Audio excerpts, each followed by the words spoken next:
The Golden State Warriors are the 2022 world champions. That's just not going to get old.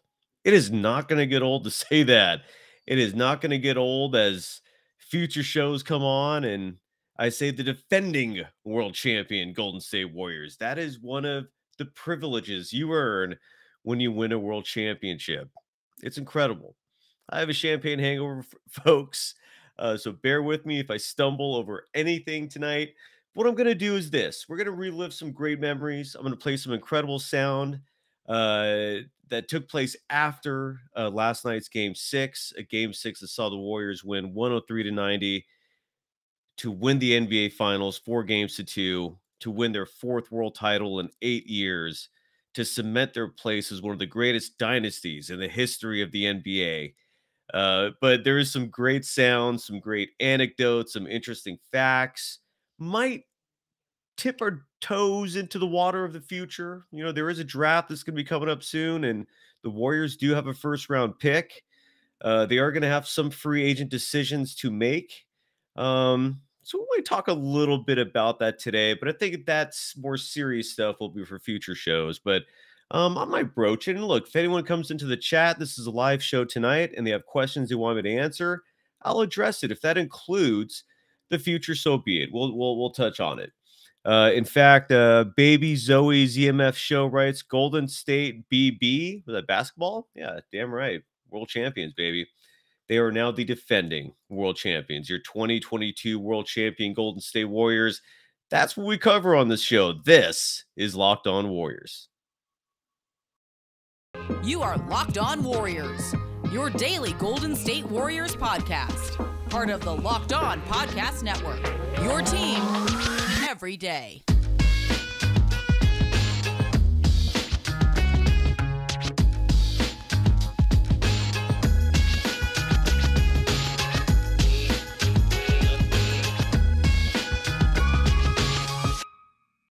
Thank you for making Locked On Warriors your first listen every day. We are free and available wherever you get podcasts. Happy Friday, everyone.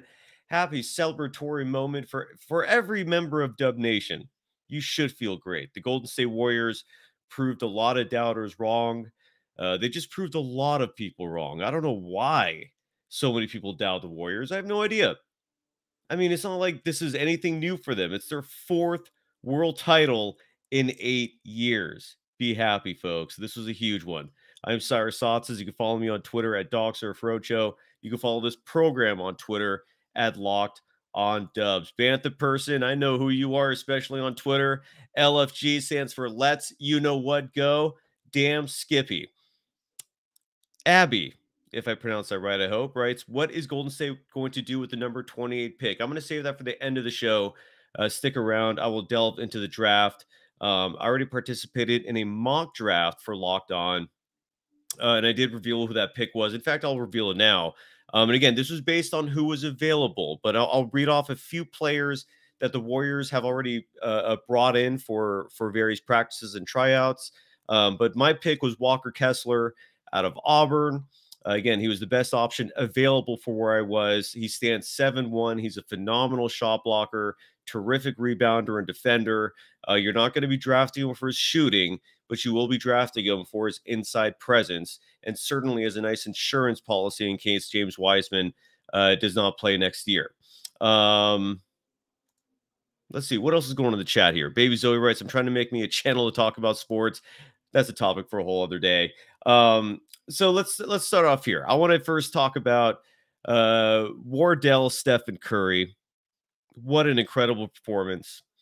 He was, in the closeout game, which he carried like he did so many times in the NBA Finals. Stephen Curry, in 40 minutes of play, shot 12 of 21 from the field, went 6 for 11 from beyond the arc. That is over 50% in a closeout NBA Finals game. A perfect shooting night from the free throw line, had 7 rebounds, 7 assists, had 2 steals, even had a block. He only had 2 turnovers. His plus minus was 8, solid, and he put up 34 points. He is your 2022 NBA Finals MVP. And I want to share actually for the YouTube viewers and people watching this live right now. I want to share this image, which I believe NBA TV created, if I'm not mistaken. And it just shows all the incredible accomplishments in Stephen Curry's career. The only thing remaining that he has not accomplished yet, and he did briefly touch on this, I believe, during the post-game show, during one of the post-game shows. He did quite a few interviews. And the one thing missing is Olympic gold. And my strong hint, my strong feeling is that he will participate in the 2024 Summer Olympics, playing for his head coach with the Golden State Warriors, Steve Kerr, and he will officially have everything. But this chart shows he's a 4-time NBA champion, starting with 2015. I still don't know which one is bigger for me, because even though this one is so damn special, I mean, especially with Stephen Curry getting the finals MVP, especially with just the way they did it against an incredibly difficult opponent that was fully healthy. It just, this year just made it really hard for people to poke holes in the accomplishments of the Golden State Warriors. This was just a resounding, solid victory to give them, again, their 4th world title in 8 years. But when the Warriors won it in 2015, I think it's safe to say nearly every member of Dub Nation never imagined the Warriors ever winning anything. I mean, I just, there had just been so many decades that were downtrodden, that were miserable, that were depressing, that when they actually did it in 2015, I refused to believe it was going to happen until it actually did happen in Game 6. To beat a LeBron James led team that, granted, Kyrie went down in that series early, but the Warriors would have won that game in the game that Kyrie played. I think they would have still beat them with Kyrie. Kevin Love was injured. But it didn't matter. They had LeBron, they had quite a few other weapons, and until the Warriors won it, I think doubt was everywhere. But when they did win it, I mean, that was just a level of elation I'd experienced very few times in my life. And so it's hard to say which one is more special. They're both incredible. Obviously, 2017 and 18, symbolize just pure and utter dominance. I mean, when you think about just absolute greatness, that's what those two teams were, especially 2017, because that team you could stack up with pretty much any in the history of the NBA, and you could give them a very good chance of actually winning.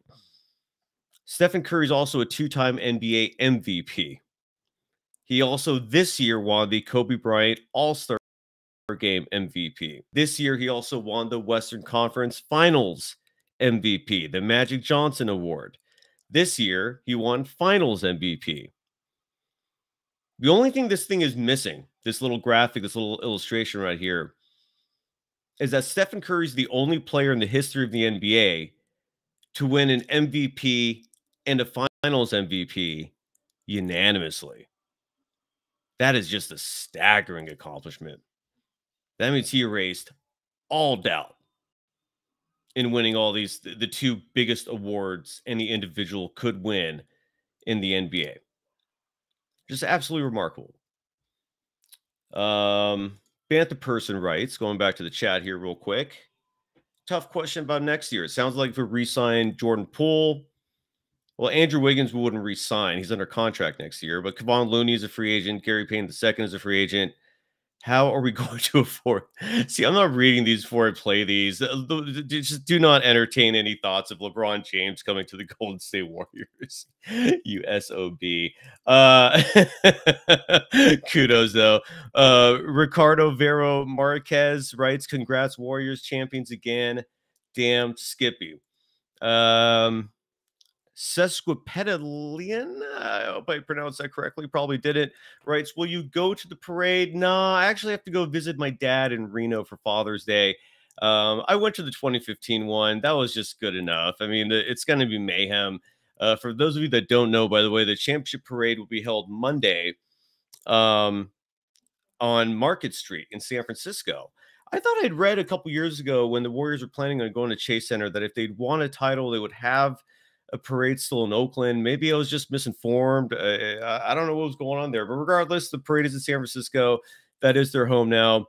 I will not be going, but I'd love if you went and tag me on Twitter and let me know, how it went. I'll totally read that stuff. But yeah, I will not go. But for anyone who goes, have a grand old time. That should be one hell of a celebration. Rick Barry, my good friend, will have his own. I don't know if it's going to be a float or a car. But Joe Lacob and Peter Gruber always show him love and respect, and they never fail to acknowledge him and give him the accolades he deserves. So he'll be part of the parade along with obviously the players and coaches. So yeah. Let's get some love to a sponsor of this program real quick, and that sponsor is a longtime sponsor, BetOnline. They're your number one source for all your betting needs and sports information. Find all the latest sports developments, league reviews, and news, including this year's NHL playoffs and Major League Baseball. It is crazy that we can't bet on basketball anymore. The season's over, but oh, what an ending it was. BetOnline is your continued source for all your sporting wagering information, including live betting, esports, and scores. And BetOnline.net remains the best spot for all your sports scores, podcasts, and news this season. BetOnline.net is the fastest and easiest way to check in on all your favorite sports and events, including MMA, boxing, and golf. Head to the website today or use your mobile device to learn more about the trends in action. BetOnline. It's where the game starts. You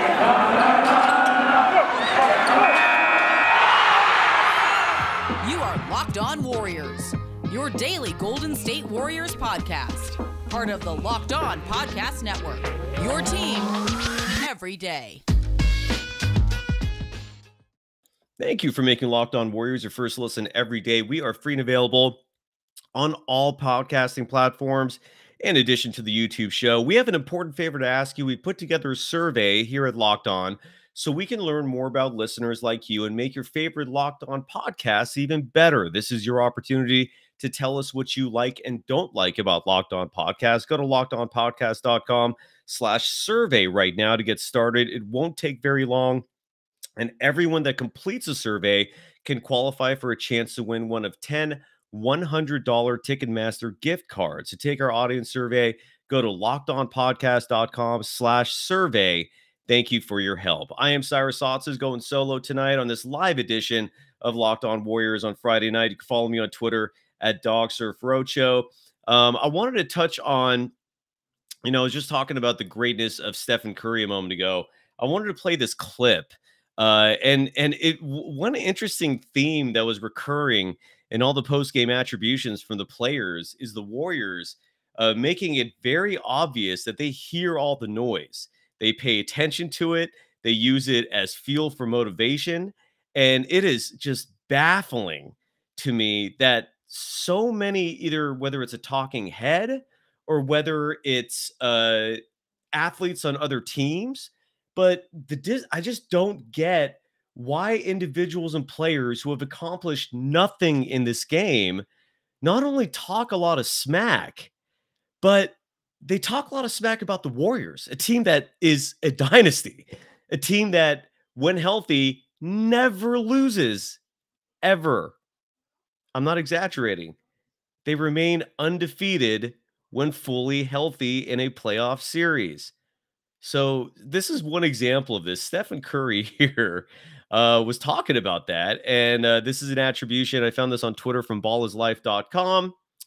And here's what Steph had to say. Clearly remember some experts and talking heads putting up the big zero of how many championships we would have going forward because of everything that we went through. So we hear all that and you carry it all and try to maintain your purpose, not let it distract you, but you carry that weight.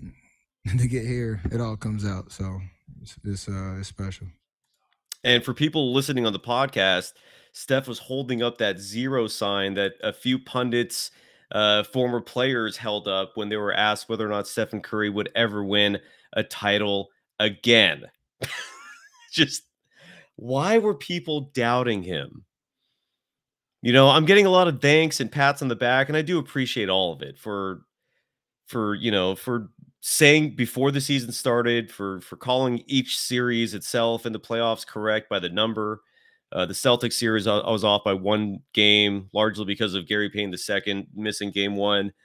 Um, it's you know, I don't know why it doesn't seem obvious to so many other people. This is the Warriors have already proven time and time and again how incredibly special of a group they are.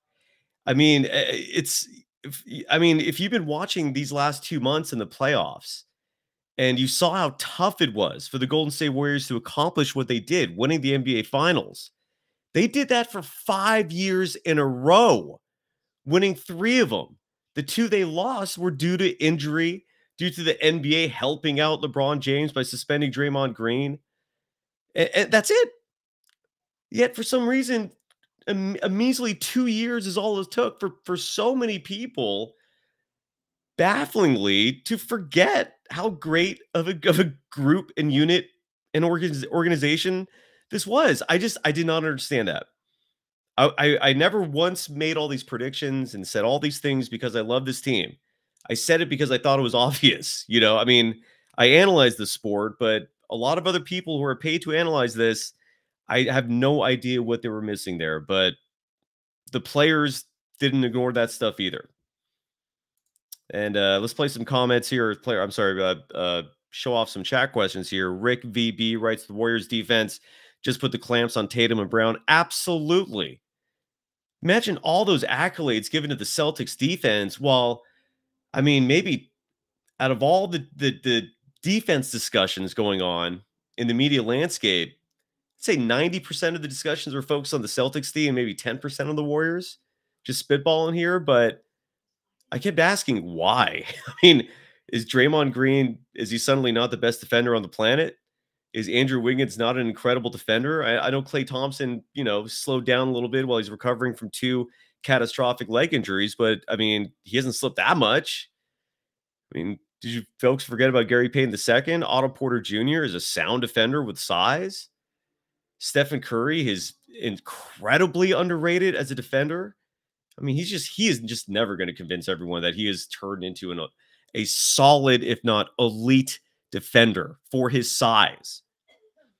I mean, when you look at the league and you see other players of a similar stature, 6'2", 6'3", whatever his height is. I mean, I used to always see was 6'3", but I think it's actually 6'2" with the shoes off. I mean, what other players out there are his size who are any better defensively?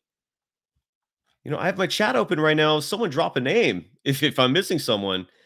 By the way, hello, Sandras Rux. How you doing?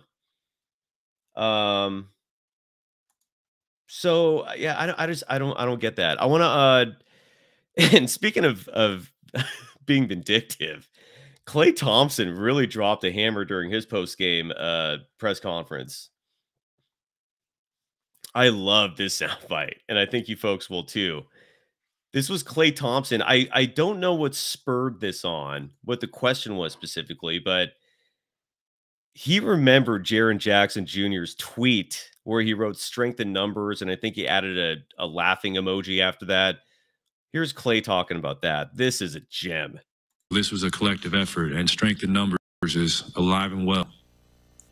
I can't wait. There was this one player on the Grizzlies who tweeted strength in numbers after they beat us in the regular season, and it pissed me off so much. I can't wait to retweet that thing.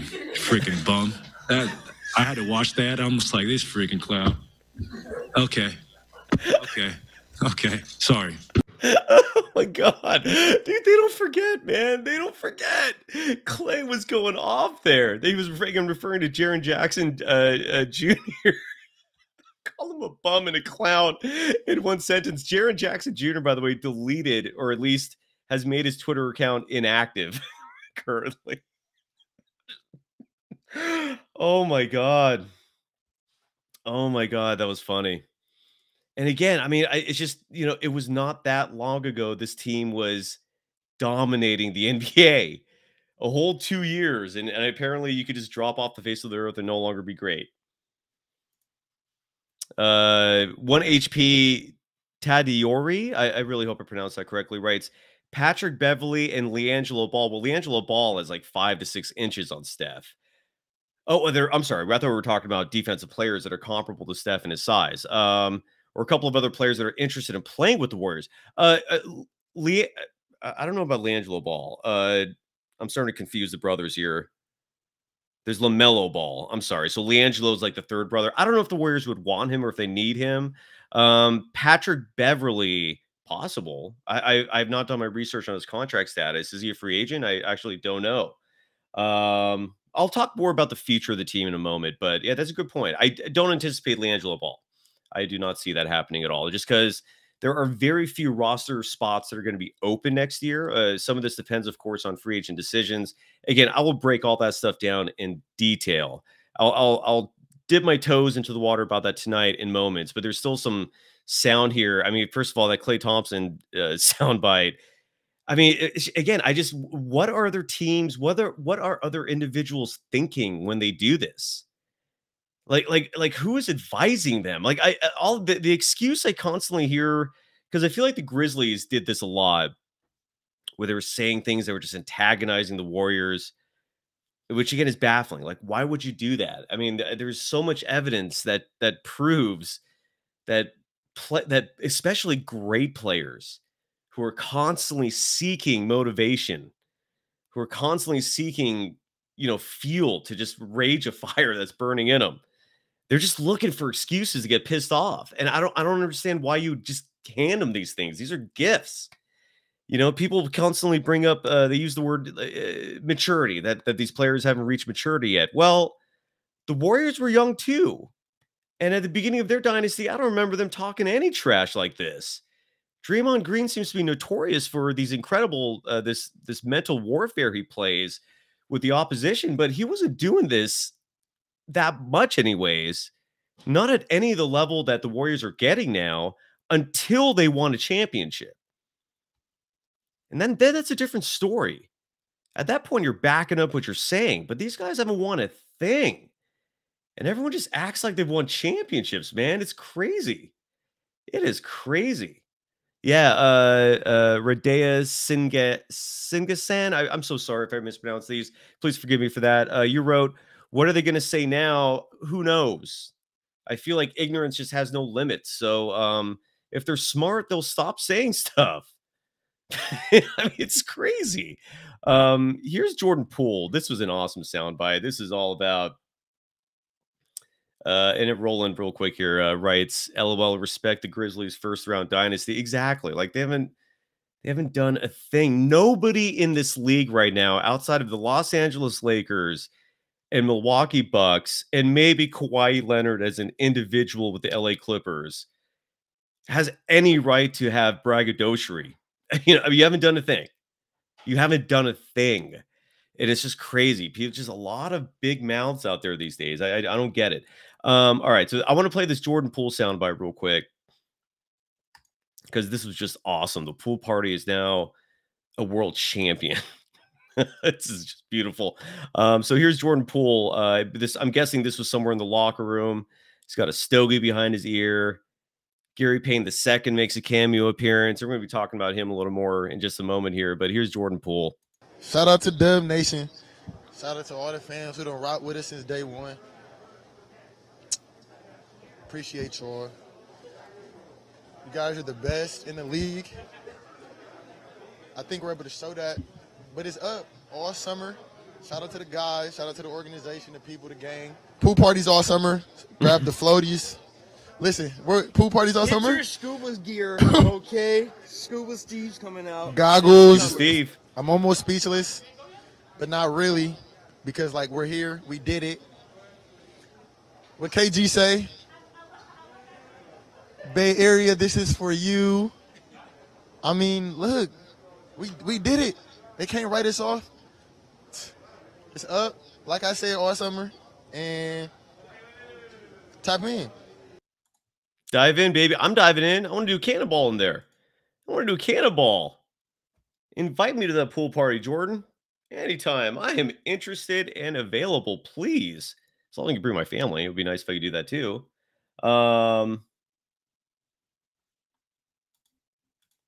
That leads to the future of this team.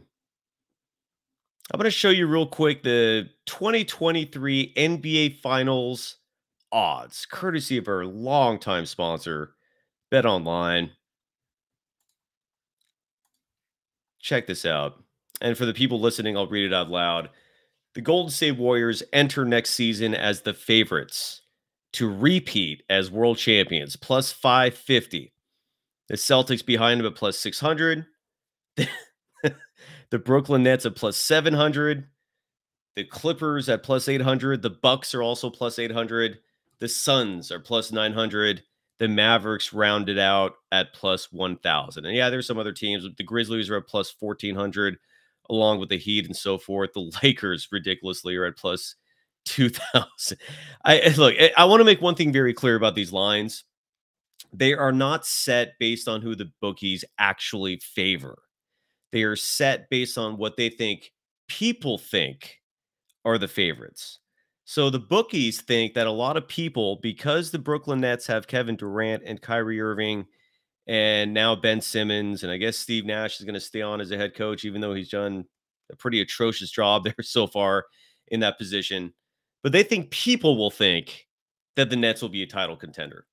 Even though unless we see some drastic changes from that team, they're not doing a thing.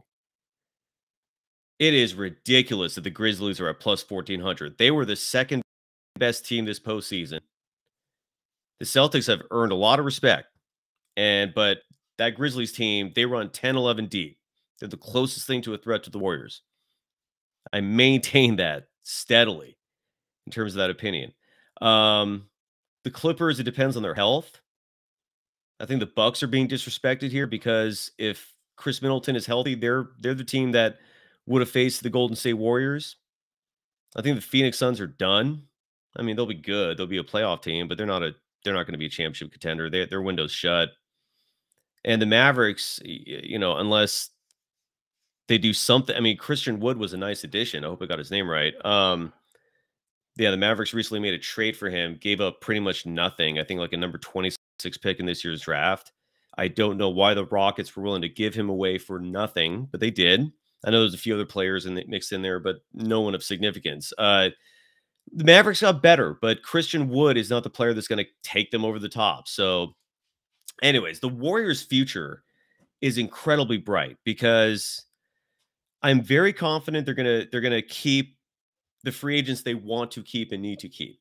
Chief among them, Kevon Looney. I've heard speculation before this postseason they were going to offer him a 3-year deal. At first, they wanted to make it similar to the previous deal he had, which was, I believe, 3 years, $15 million. They were going to increase that to $6 million a year. So speculation when it was going to be a 3-year, $18 million deal. Now he's probably going to be commanding something more along the lines of $9 to $10 million a year in the same 3-year range. Give it to him. He's earned it. And let's hope they offer that up. Gary Payton II. I've covered that a few times. I'll rehash again what the Warriors can do with him because they don't own his full bird rights, meaning they cannot offer him carte blanche, whatever they want. But they have early bird rights on him. What that means is that they can offer him a contract guaranteed into the 2 to 4 year range at 105% of the average league salary. Meaning of all the players in the NBA, the average salary collectively is projected next year. These numbers are not finalized yet, but it's projected to be approximately $10 million a year. So the Warriors have two options with Gary Payton II. They could either offer him a deal using those early bird rights numbers, either 2 years, $20 million a year, 3 years, 30, 4 years, 40, or they can offer him the mid-level exception because the mid-level exception is projected. It's not finalized yet, but it's projected to nearly double from what it was last year at $5 million. This year it's expected to be $10 million. The problem is if you offer Gary Payton II the mid-level exception, you can only offer one player that deal. And that leads to Otto Porter Jr., a player who I do think the Warriors want back. I think a very important formula for a defending world champion is to bring back everyone and run it back again. So the Warriors did in 2016 for a very large part, and they won 73 games that year. And I think if they didn't push themselves in that regular season, and if the NBA doesn't involve themselves by suspending Draymond Green in Game 5, the Warriors do repeat as world champions. But that was 6 years ago. Whatever. Let's be happy about this one. But regardless, Otto Porter Jr. is a mystery simply because I don't know what the demand will be for him.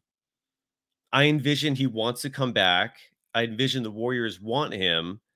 I just hope that Latham and company don't get cheap and decide that they're not going to match an offer for him, because they will have the mid-level exception to do that.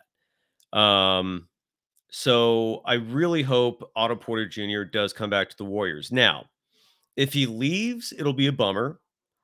I am incredibly confident that if he leaves, he will not replicate the success he had with the Warriors. And I think he's smart enough to be aware of that. So when those two parties go into negotiations, let's hope he comes back. But if he doesn't come back, if they lose him, feel confident in this. Jonathan Kuminga next year is going to need more minutes. Jonathan Kuminga is also going to be a much better player in year 2. He's still only 19. And so whatever minutes that Otto Porter Jr. had this year and throughout the entire season, including the postseason, he was on a minutes restriction because of his long-term, very debilitating a foot injury, specifically his left foot. Jonathan Kuminga will likely take those minutes, and that would not be the worst thing in the world. Now, the original plan before the Warriors won a world championship is Andrew Wiggins was likely going to be goner because Andrew Wiggins will want one more big deal. What that means, I don't know. I don't know if he wants another max deal, which would be commanding $35+ million a year, or if he'll be a little fair and maybe drop his asking price down to 25 or 30 even. I don't know. But after this offseason, Andrew Wiggins has to be a long-term part of the plan. He has to be. Whereas originally, I don't think he was. I think the plan was they were going to either sign and trade him after next year or trade him after this year and then give those minutes to Jonathan Kuminga, who, again, is a potential superstar. And it's not a matter of if, it's a matter of when he starts fulfilling his potential. So if Wiggins stays, that's why I do wonder if Otto Porter Jr. will come back. I really hope so, but I just don't know. And Al Mack writes, the Lakers want Otto Porter Jr., so to keep him, you have to pay him. Maybe, but the Lakers don't have money either. It's not like the Lakers can offer him the world. The Lakers can basically offer him the the vet minimum. Or and here's the other thing. I don't know if they even have the mid-level exception to offer this year because they offered Kendrick Nunn that deal last year, but they gave him a 2-year deal, and the second year was a player option. And that part I don't know whether or not if Kendrick Nunn exercises that second year, if that means they lose the mid-level exception, or if they get it back again. But that's all the Lakers are going to be able to offer. They are far above the salary cap, just like a lot of other teams, including the Golden State Warriors. G. Martinez, by the way, writes that Woods D is soft. Maybe. It's possible. So Jordan Poole is going to be eligible for a contract extension. And I think realistically, the number they're going to come to is 4 years, $100 million. And that's fine. Offer that. There's nothing wrong with that. I think that's a great deal for both sides. And let's just hope that there are not snags in those negotiations because Jordan Poole needs to be a part of this long-term plan. So, and then when you look at the rest of the roster, Moses Moody's going to get more minutes next year. Again, Gary Payton II has to be part of this. And I really hope the Warriors offer him those early bird right numbers, which again will be anywhere from 2 to 4 years at $10 million per season. And I hope that's enough for Gary Payton II. I just really hope they both come to an agreement. I cannot emphasize enough his value and his importance. Then there's a player like Imani Bjelica, who I don't see why you wouldn't bring it back if he's okay with a veteran minimum again. I thought he was a great fit for this team. He had a brief, weird little spell there from January through March. I do think his back injury played a part in that, but I wouldn't mind him coming back. You know, so really the two roster spots are going to be in question will be Damian Lee's spot and Juan Toscano-Anderson's spot. And one of those positions will have to be sacrificed because the Warriors do have a first-round pick. They have a couple of second-round picks. I do think you can hide those second-round picks either by sending those players overseas and holding on to their rights. I think they can get creative in some ways with that, but there are not a lot of openings. So that's essentially what's going on there in terms of the Warriors. They're not going to be aggressive in free agency because they already have the World Championship team, and James Wiseman has not even played much yet. I know he played his rookie year, didn't play at all this year. They're anticipating he's going to be a big part of this team. And if James Wiseman does play and he does fulfill his potential, you cannot begin to understand how many former players and some current players I've spoken to who have raved about James Wiseman. I have not heard a single negative thing about him. And these are people that would be very straight with me and tell me if they were just wishy-washy, if they were skeptical.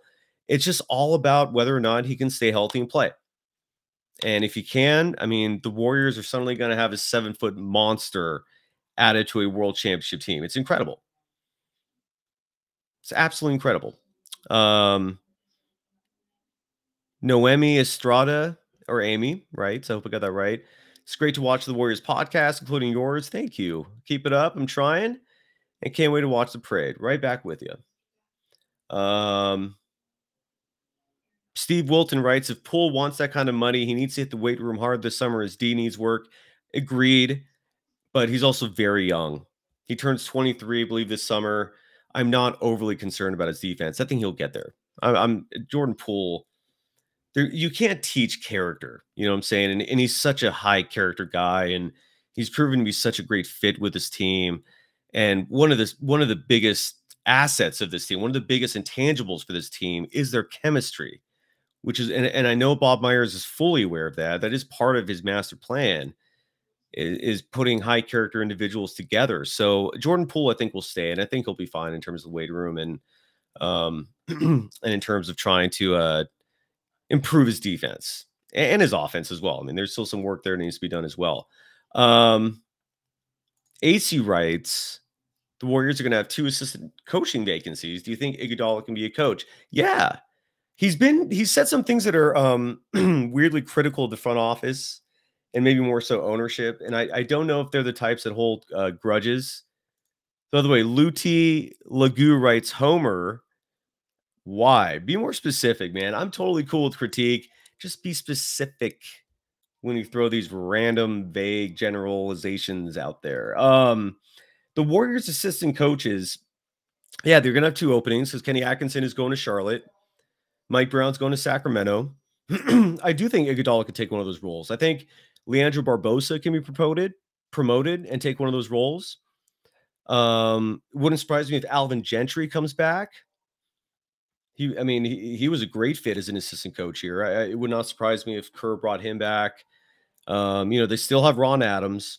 They're going to miss Brown, but they've shown before that they could win with different head coaches. So I'm not overly concerned there. And yeah, I do think Iguodala can transition into a coaching role. I mean, it's just a matter of whether or not he is willing to accept that or if he still wants to keep playing. I hope he does not want to keep playing because his body clearly is breaking down. And at this point of his career, he takes up a valuable roster spot. The Warriors will need that.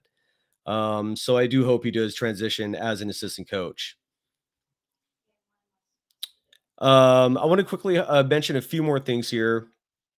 Speaking of Andre Iguodala, by the way, this was him in the post-game press conference talking about Stephen Curry's legacy and where he ranks him among all the all-time great point guards. Here's Iguodala. Andre, this is your 4th championship with this team. What makes this championship special more than the others? This one holds a lot of weight just because of, all the shots, each championship they threw at us, or particularly they threw at Steph, the finals MVP in the first one. And then, KD, probably best player in the world, trying to say that was unfair. And then you go a year where you win, they win 15 games. And then, last year, not being able to get to the playoffs, and for everything to come back together the way it did with me leaving and then coming back, and different role, different capacity, and then having amazing teammates, and a different set of like supporting cast. This guy right here was huge for us. Earned himself a big payday this summer. Really happy for him, Wiggins, Jordan Poole, the growth of those guys, but more than anything, Steph. I think he solidified himself today. As not even today, just his career as the best point guard of all time. The best point guard of all time. Now, I don't know if I'm ready to say that yet. Mohan Krishna writes, where do you rank Steph in the all-time list? Great question. Great timing to ask that because I'm going to show you right now. And I'm seeing some people in the chat mention GTC Reels, for example, writes, those two, I think they're gone. I hope Gary Payne II is not gone. I don't know where you're basing that speculation on. I mean, unless another team comes in and offers Gary Payne II way above $10 million a year for multiple years, the Warriors can offer him a decent financial package. I really hope he stays. He is important to this team big time. And Damian Jones, I just don't know if there's a roster spot for him. Yeah, former Golden State Warriors center. I don't think Wiseman is going to be waived bye-bye. You don't just waive a number 2 pick in the draft bye-bye after 2 years or 2.5 years, or they've invested too much. You need to see what he has potential-wise. And they would trade him before anything else. Now, granted, if it's another year like this year, yeah, we'll revisit that subject. Nick J writes, Iggy is starting a venture capitalist company. He said that on Draymond's podcast last night. I don't see him coaching. You might be right. I don't know. All I'm saying is he clearly did handle that mentorship role tremendously with his team, and he's obviously a Warrior for life. I don't mean that literally, but he's certainly earned a place here. So we'll see. I mean, that's just a question that I just don't know. I don't think anyone knows. But in terms of the top 10, in terms of Stephen Curry's legacy and where he ranks, I tweeted this today. Again, you can follow me on Twitter at DocSurfRoadshow. And I tweeted my updated top 10 list because for some reason people just love these discussions. So here's mine. My honorable mention list, meaning players just outside of the top 10, include Jerry West. Stephen Curry officially bounced out Shaquille O'Neal. Hakeem Olajuwon is just outside the top 10. My podcast compadre on the Rick Barry Show, Rick Barry, Hall of Famer, Warriors legend, just outside the top 10 list. And if you laugh at that, do your research and then come back to me. The dude was revolutionary as an NBA player. 2 trips to the NBA Finals, won one of them, set records that still stand today in the NBA Finals. He was just a phenomenal player. If he didn't go to the ABA, I do think his accolades and his respect in the all-time list would be higher. Oscar Robertson, obviously, Mr. Triple-Double, back when triple-doubles had a lot more meaning. Dr. J, I think his accolades speak for themselves, and Moses Malone, one of the greatest bigs ever. They are just outside of my top 10. Now, my top 10 list itself, number 10, Larry Bird. And I feel like that's too low, but then I just don't know where to move him up in my overall list. Because number 9 is Tim Duncan. Again, another one of the all-time greatest bigs ever. Was the best team on 5 world championship teams. Maybe on the first one, he was the second best behind David Robinson, but he was huge on that team as well. Number 8, Stephen Curry. Yes, he is now, in my opinion, in the top 10. And with the 4 titles, I put him at number 8. And I'm guessing you could start to tell that I value world championships. Not entirely. It's not the single most important thing, but it carries a lot of weight for my list. Number 7, Kobe Bryant. And if Stephen Curry wins a 5th world title, which I think he will win at least 5, we'll revisit this list, obviously. Number 6, Will Chamberlain. Only won 2 championships, but from everything I've heard from players who played against him, it was not his fault he only got 2 chips. He really was, from everything I've heard and seen, an absolute freak of nature as an athlete, as a basketball player, would dominate the game today. He is number 6 on my list. Number 5 is Bill Russell. Regardless of what era he played in, 11 world championships in 13 years is just not easy. That is a ridiculous accomplishment. Number 4, LeBron James. Again, phenomenal player. You know, if you want to make the argument for the best all-around player ever, I could entertain that. I don't know if I would agree with it, but I could entertain that. But the one thing he disappoints me in as a player, and this is part of being an athlete and part of being on these lists, is his mental strength. I don't think he has the mental toughness to be considered the greatest or even above the other 3 players that I list. Number 3 in the list, Magic Johnson. And this is where I disagree with Andre Iguodala. I do think Magic is the 1 point guard ahead of Stephen Curry. Number 2, Kareem Abdul-Jabbar, whose game is just absolutely underrated. 6-time world champion.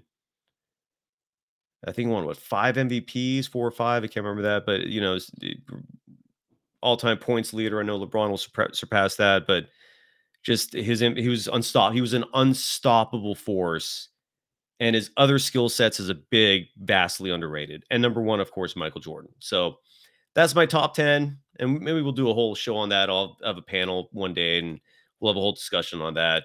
A couple quick notes here as we wrap things up, because I didn't realize how late I'm going here. And Mohan, just to answer your question in terms of why do you think that Shaq is not in the top 10? He was, but I just don't think his skill set is diverse enough. Like he was Finals MVP, and he was the clear number 1 player for 3 of those championships, not for the 4th. He made, I think, 1 3-pointer his entire career. He was shaky and questionable at the end of games because of the Hack-a-Shaq thing. He just has too many flaws for me to not put him in my top 10. This is a subjective list. All right. This is just my opinion. So anyways, I want to also, speaking of incredible accomplishments, when the Warriors won the championship last night, Gary Payton II and Gary Payton joined a very elite club, which are father-son duos who are world champions. In 1967, Matt Guokas Sr. and Jr. became the first. In 2005, Rick Barry and his son Brent Barry became the second. Brent was with the San Antonio Spurs. In 2009, when Luke Walton won a championship with the Lakers, he joined his father, Bill Walton. In 2015, when the Warriors won their first championship, Klay Thompson joined his father, Michael Thompson, who won championships with the Los Angeles Lakers. And then now here in 2022, Gary Payton and Gary Payton II. And I want to play the sound from Gary Payton II from last night. Let me find that sound real quick. This was really funny. I love Gary Payton II. I really, really hope he comes back to the Warriors. I really do. Let's hope they make that happen. Here's Gary Payton II after last night's 4th world championship for the Golden State Warriors in 8 years. Saw the picture with you and your dad. First off, what does it mean to be able to bring another championship to the family? And then how special is it to be able to share that moment with your dad who played in this league? It's huge. It's crazy. Never would have thought, something like this would happen. And I think I got mine sooner than he got his. So yeah, and I'm 1 for 1. So we're gonna try to keep it that way. But it's something to talk about, and I can get my stuff off against him now. So it's good. Saw the picture with. That's incredible. And I want to finish the show on a lighthearted note. The last soundbite for the night, and we'll finish on this note. I'm fading, folks. I've been doing this for way too long. I'm supposed to be making these shows 30 minutes and change. So one thing that was going on in Boston, which was getting a lot of news, was the very unseemly behavior of the fans. Despite multiple warnings on the PA system, on the Jumbotron, not to, yell profanities and so forth. You know, sporting events are supposed to be at least somewhat family friendly, but you heard all those F you Draymond chants. You could hear those on national TV. Mike Breen even acknowledged it during the broadcast. Well, Kevon Looney and Otto Porter Jr. Provided this really hilarious anecdote at the end of the night during the post-game press conference when they shared their own funny F you Draymond story in the locker room. Here are the two gentlemen. Do you gentlemen want to share with the class what was being chanted during that champagne shower back in the locker room? You can tell them all. Basically, we were saying, you Draymond. That's what we were saying. Yeah, man, we like but it was fun, though. You know, it was just, you know, a fun moment for us. Fun moment. You know, Draymond been yelling at us all year, too, so. Absolutely. Absolutely. It's an inside joke, too.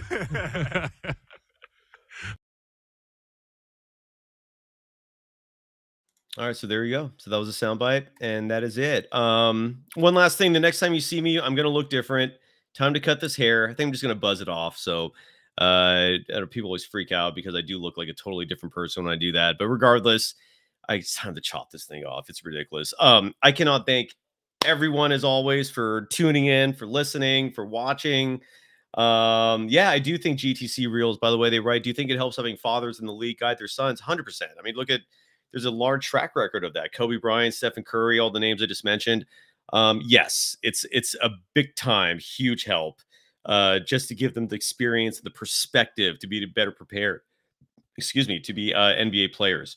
Rebel the Sounds writes, it's the Warriors Invitational. Absolutely. I want to, by the way, mention too, that Hall of Famer Rick Barry and I, you know, we do a podcast ourselves. It's called The Rick Barry Show. And we're going to launch our own clothing apparel. We're going to start with a few t-shirts and hoodies. So make sure you follow me and follow him on our social media platforms. That's where we're going to be announcing where to get these shirts. They're going to be Warriors themed. Should be a good time. Should be some fun stuff to wear if you folks are interested. Ludi Logger writes, thanks for the great energy throughout the championship run. Of course. You know, I'm in this very unique position where, you know, my job is to cover the Golden State Warriors. But I also love the team. But, you know, look at sports. You know, it's like I'm not reporting on the government, folks. I'm not giving you reports from a war zone or anything like that. I'm literally giving you reports on fun and games. But I can you could trust me in terms of the information I provide. But I say this from the bottom of my heart. I picked this team to win, not because I love them. If anything, I would prefer not to do that, right? I mean, just to avoid any of the juju. I just really think, and still do think, that this team is just easily the best. It stems from the fact that the NBA for close to 10 years now has wanted parity in this game. The Warriors are fortunate enough to circumvent that and delay parity affecting them directly, simply because of those ridiculously cap-friendly contracts they had early in Steph and Clay and Dre's careers that let them bring in Kevin Durant, and also because of the fact that the Warriors have just been impeccable in terms of their abilities to draft talent. And whereas other teams, you know, might have 2 or 3 really good players and then the rest of the roster kind of thins out, the Warriors have been able to maintain dominance with a very deep bench and with incredible greatness at the top of the roster. And there is just no other team in this game. I'm sorry for anybody that either, you know, thinks of being arrogant or thinks of being a homer. For fans of other teams who come in here to watch the show, I'm sorry to say this, but the Warriors are just that damn good. And they proved it this year. And I'm here to tell you folks that if Gary Payne II comes back, if James Wiseman, you know, even fulfills 80% of his potential next year, if Jonathan Kuminga and Moses Moody continue to show the growth that they started showing this year, if Jordan Poole continues showing the growth that he showed this year, and if Stephen Curry and if Draymond Green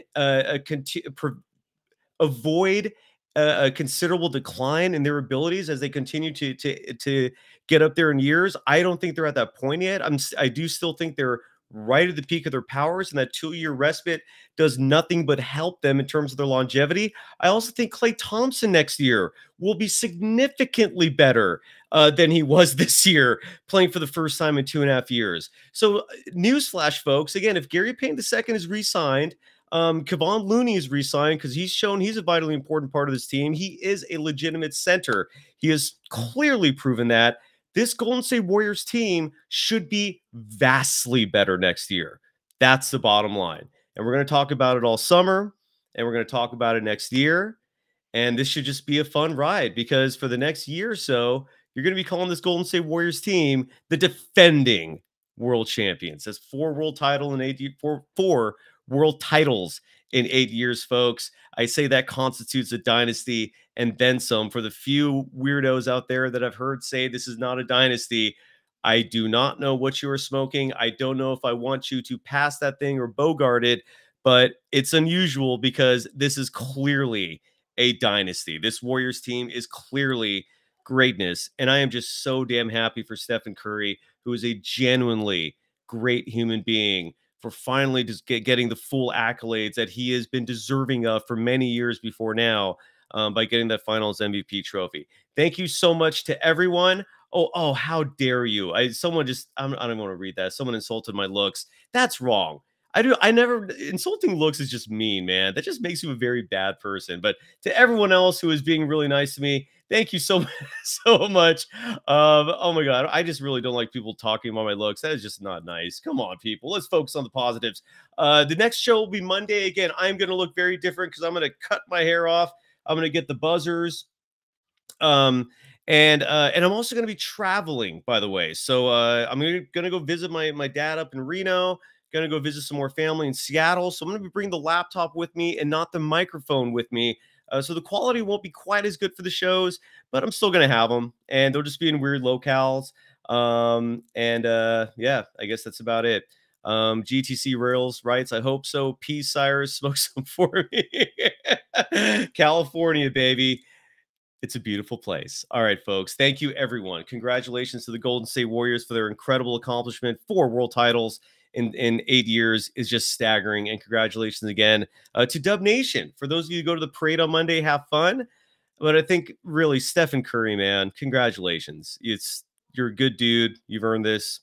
Just happy for him. Just happy for everyone. This was just a wonderful season, especially the way it ended. Thank you, everyone. See you next week.